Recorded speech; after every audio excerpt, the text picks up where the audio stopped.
ઓળખ છુપાવી મુસ્લિમ યુવકે હિન્દુ યુવતીને પ્રેમજાળમાં ફસાવી દુષ્કર્મ આચર્યાનો ભરૂચ જિલ્લામાં કિસ્સો બન્યો। ભરૂચ ગ્રામ્ય પોલીસ સ્ટેશનમાં નોંધાયેલી ફરિયાદ અનુસાર ચાવજન આદિલ અબ્દુલ પટેલે ઇન્સ્ટાગ્રામ પર ફેક આઈડી બનાવી હિન્દુ નામ ધારણ કર્યું અને બાદમાં હિન્દુ યુવતીને પ્રેમજાળમાં ફસાવી દુષ્કર્મ કર્યું। સાથે જ બાદમાં બ્લેકમેલ કરવા માટે 50,000 રૂપિયાની માંગ કરી।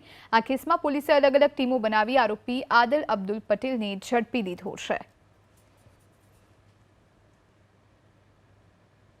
2019ની સાલમાં જ્યારે આ યુવતી છે ભોગ બનનાર યુવતી કોલેજમાં અભ્યાસ કરતી હતી એ દરમિયાન આ આરોપી જે આબિદ જેનું નામ છે અને મુસ્લિમ યુવક છે એણે ઇન્સ્ટાગ્રામ ઉપર આર્ય પટેલ નામની એક ફેક આઈડી બનાવેલી અને ઇન્સ્ટાગ્રામના માધ્યમથી આ યુવતીને ફ્રેન્ડ રિક્વેસ્ટ મોકલેલી અને પોતે હિન્દુ હોવાની ઓળખ આપેલી। એમ કરી એના સાથે પરિચય કેળવી, મિત્રતા કેળવી, એની સાથે રૂબરૂ સંપર્ક કરેલો અને જુદી જુદી જગ્યાએ લઈ જઈ અને ફેવરી અને શારીરિક અડપલા કરેલા, એની સાથે દુષ્કૃત્ય કરેલું।